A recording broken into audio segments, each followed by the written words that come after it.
Have you ever stood up from the couch, taken a few steps, and suddenly felt like the floor shifted under you? Maybe you've caught yourself reaching for the wall, or had that split-second panic when your foot didn't land quite right. If you've ever whispered to yourself, "That was close," trust me, you're not alone.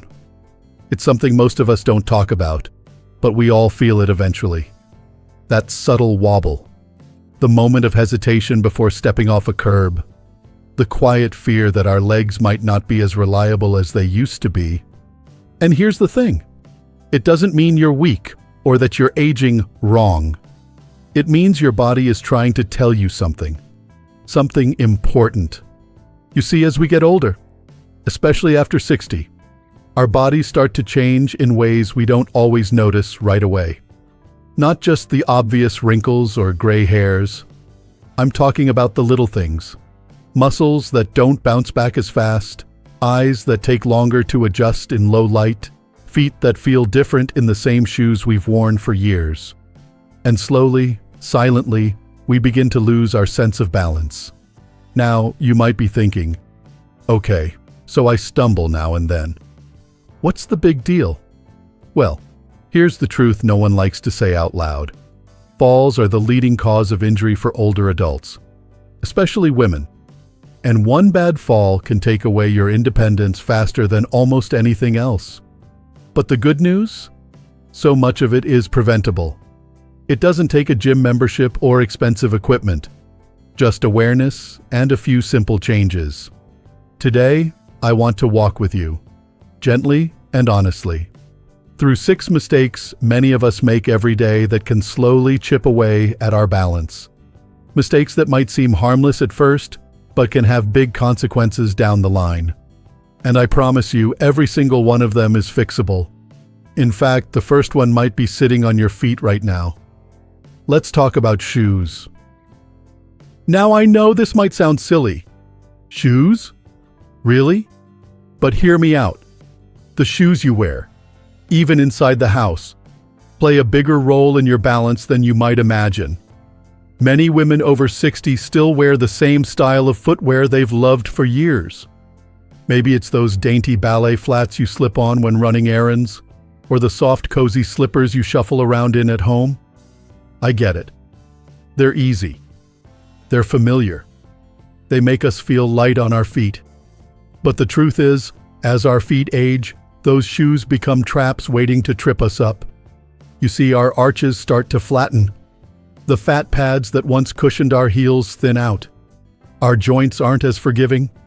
That favorite pair of flats that once felt like second skin might now be giving you zero support. And when you pair that with slick floors or uneven sidewalks, you've got a recipe for disaster. I'll tell you a little story. A few years back, I was walking to my mailbox in what I thought were perfectly fine shoes. Cute, simple, flexible. I'd worn them 100 times. But that morning, my foot hit a crack in the pavement, and before I knew it, I was stumbling forward. Arms flailing, heart pounding. I didn't fall, thank goodness, but it shook me. That day, I started researching shoes made for older feet. Ones with memory foam, firm soles, proper arch support, and a bit of grip underneath. And you know what? I didn't have to choose between safety and style. There are so many beautiful options out there now that support your body without making you feel frumpy.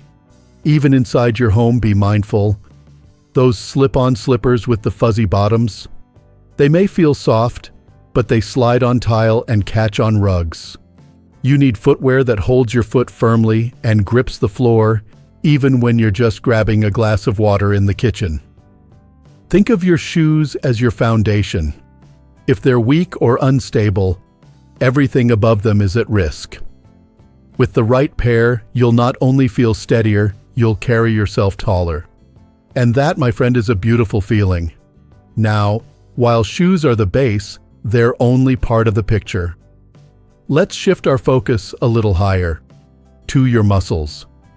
Because the second big mistake many women over 60 make is thinking that balance is all about reflexes or coordination.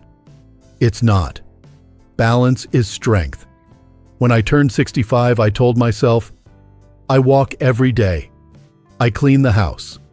I'm active enough. But then, I noticed something. Getting up from the floor was harder than it used to be. I'd have to push off with my hands just to rise from a chair. One day, I bent down to pick up my grandchild's toy and realized I couldn't stand back up without bracing against the couch. That's when it hit me. I wasn't just aging. I was losing muscle. After 50, we all lose muscle mass. It's natural. But if we don't do something to fight it, that muscle loss sneaks up on us. The legs that used to carry us with ease start to falter. Our arms lose the strength to catch us if we slip. And our core period, the center of our balance, becomes too weak to stabilize us mid-step. That's how stumbles turn into falls. But here's the good news.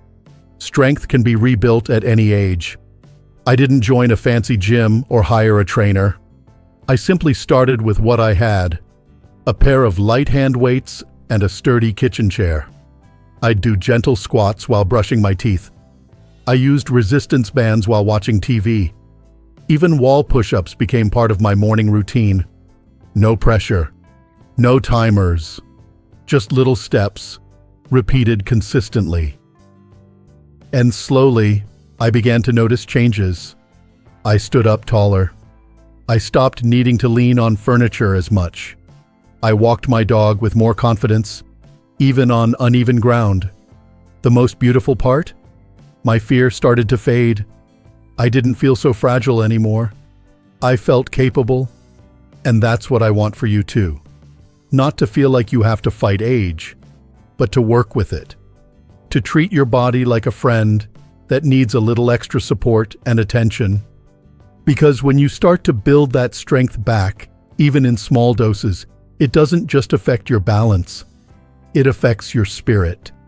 You walk through life with more grace, more courage, more ease. So the next time you reach for that couch arm or feel unsteady on a step, don't blame yourself. Don't shrug it off. Just pause, and ask, what can I do to feel stronger today? Whether it's slipping on better shoes or doing a few squats at the kitchen counter, every small act matters. Your body is still listening, and it's still capable of growing. Let's keep going. Now that we've grounded ourselves with stronger muscles and supportive shoes, let's look at something a little more surprising. Something most of us don't even think about when we talk about balance. It's your eyes. I know that might sound odd at first. What do our eyes have to do with staying upright? Well, more than you might think. Your vision plays a major role in helping your brain understand where your body is in space. When you can't see clearly, or can't judge depth, distance, or contrast, your brain gets confused. And when your brain is confused, your body follows. Think about how often you move based on what you see. Stepping off a curb, navigating a dim hallway, reaching for a handrail. If your vision isn't sharp or your depth perception is off, those everyday moments can quickly become risky. I remember one night, I got up to use the bathroom. I didn't want to wake my husband, so I didn't turn on the light. I'd walked that hallway hundreds of times. I knew exactly where the rug was, or at least I thought I did. But my eyes didn't adjust fast enough, and my foot caught the edge of that rug. I went down hard on one knee. No break, thank goodness. Just a swollen bruise and a lot of limping for a few days. But it scared me. And it made me realize I'd been overdue for an eye exam. By several years. When I finally saw my optometrist, I was shocked. My prescription had changed quite a bit. No wonder I'd been squinting more, hesitating more in low light, even avoiding driving at night. I also learned something new that day, about special lens coatings that help reduce glare and improve contrast, especially indoors. I got myself a new pair of glasses, and almost immediately, I felt steadier. I could see steps more clearly, curbs, uneven flooring, even shadows that used to make me second-guess my footing. If your glasses are old, scratched, or outdated, they might be working against you. And if your home is dimly lit, your eyes are constantly straining, which adds to your sense of disorientation. especially at night. So do yourself a favor. Schedule that eye exam. Clean your lenses. Add a few nightlights around the house, especially in hallways, bathrooms, and near stairs. Small tweaks, but big impact. Your eyes are more than windows to your soul. They're the guides that help your feet know where to go. Now, while we're talking about clarity and awareness, I want to bring up something that hit me harder than I expected, and that's medication. I've always been someone who reads labels. On food, on shampoo, on just about everything. But for some reason, I used to trust that if a doctor prescribed it, it must be safe. I'd take the pills, file them away in my weekly pill box, and never give it another thought. That changed when I started a new medication for blood pressure. My doctor said it might help with some occasional dizziness I'd been experiencing. But after a few days, I felt worse, not better. It wasn't anything dramatic at first. Just a little lightheadedness when I stood up. A strange sense of the room tilting slightly when I turned too fast. I brushed it off. Told myself I needed more water. Maybe I was tired. Maybe I'd skipped lunch.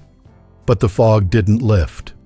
Then one evening I stood up from the couch and my legs felt like they forgot how to move.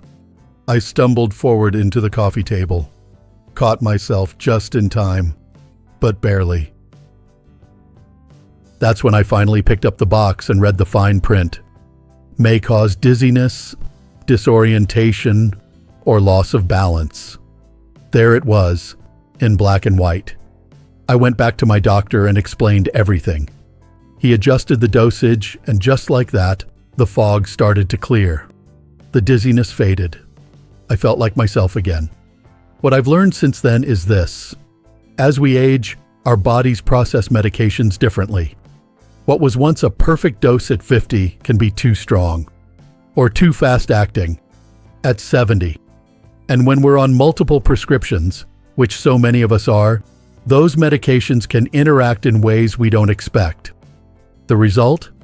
Fatigue, confusion, wobbly steps, even falls. That doesn't mean we shouldn't take the medicine we need, but it does mean we have to pay attention. Listen to our bodies. If something feels off, if you're more dizzy, more tired, more off balance than usual, speak up. Write it down. Bring a list of every medication you're on, including vitamins and over-the-counter pills, and show it to your doctor or pharmacist. You are your best advocate. Don't ever let someone tell you, "That's just part of getting older." Because sometimes it's not. Sometimes it's just a pill that needs a tweak. And that brings me to another moment of truth I had to face. It's a little personal, but I think it might resonate with you. For a long time, I avoided using a cane. I told myself I didn't need it. I was still mobile, still independent. I'd just hold on to the kitchen counter, the back of a chair, the door frame if I was feeling a little unsteady. I even had a name for it. I called it wall walking. Made it sound almost fun, like a little dance routine. But deep down, I knew what I was really doing. I was avoiding the cane because I thought it made me look old, weak, like I was giving in. Then came the day I tried to carry a basket of laundry from the dryer to the bedroom. Both hands full, no way to steady myself, and I tripped. Not on anything big, just a moment of imbalance, a slight misstep. But I nearly slammed into the corner of the side table. That was it. That was the moment I said, enough. I went online and ordered myself a cane. Not just any cane. A lightweight one with a soft grip and the prettiest little floral pattern. Something that felt like me. And you know what? The sky didn't fall. No one laughed. In fact, the first time I used it in public, a woman smiled at me and said, "That's such a lovely cane." And just like that, all the fear I'd built up about what it meant to use one, it vanished.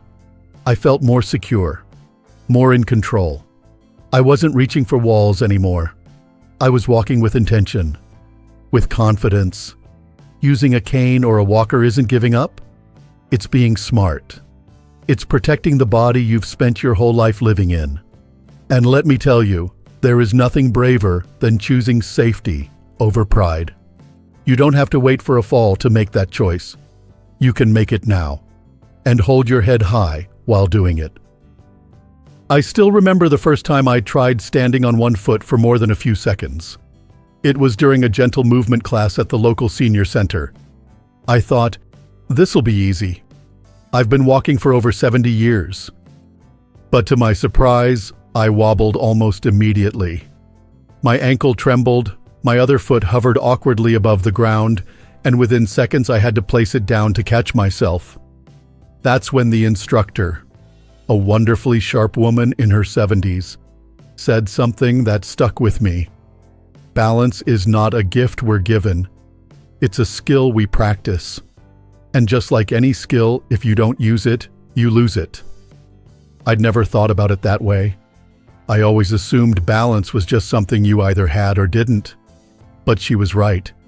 Balance is a muscle, or rather, a team of muscles and nerves and senses all working together. And if we don't challenge it, it weakens quietly. That's the sixth and final mistake so many of us make. We don't train our balance.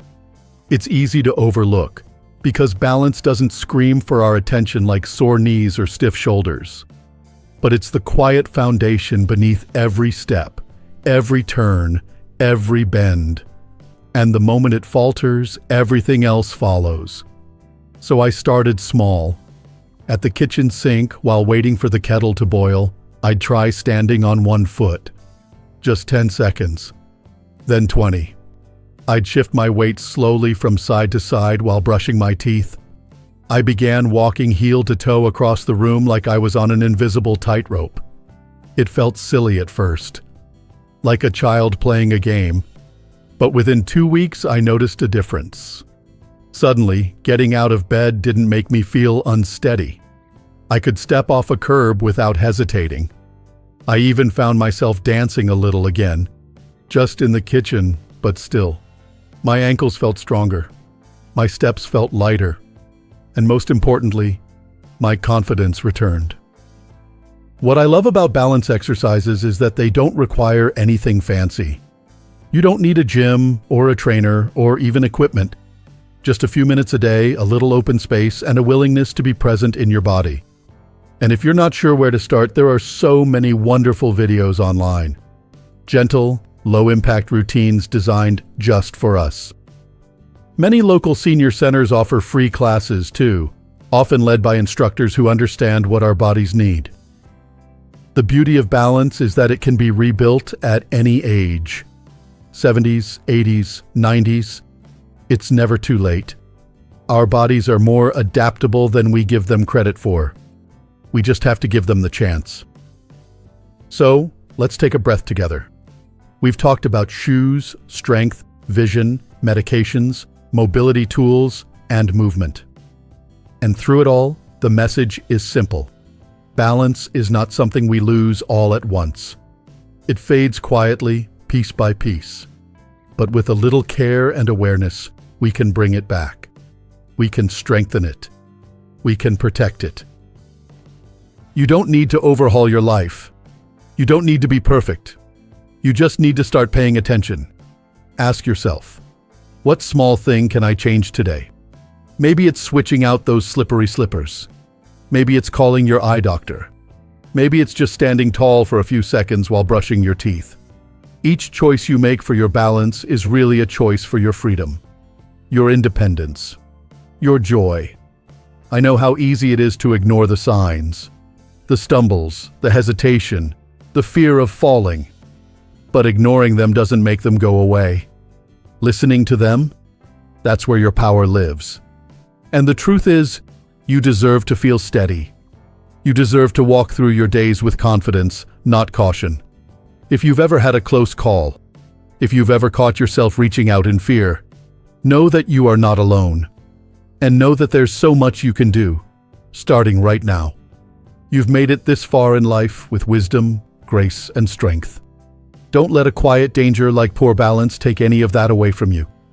You've got too many places left to go. Too many people who love you. Too much life still to live. So take care of yourself. Not out of fear, but out of love. Love for your future self. Love for the body that's carried you through decades. Love for the independence that lets you dance in the kitchen, walk through the park, or hug someone without needing help to stand. And if this video helped you, even just a little, I'd be so grateful if you'd click the like button. Subscribe to the channel Strong Elderly Life if you haven't already. We've got so much more wisdom to share. And I'd truly love to hear from you in the comments. Have you ever had a near fall? Which of these habits surprised you most? Let's support each other, share what works, and keep building a life that feels strong, secure, and full of hope. One steady step at a time. Here's to living your best life at any age, and to walking tall every single day. Take care, sweetheart. I'm proud of you. And so is your future self.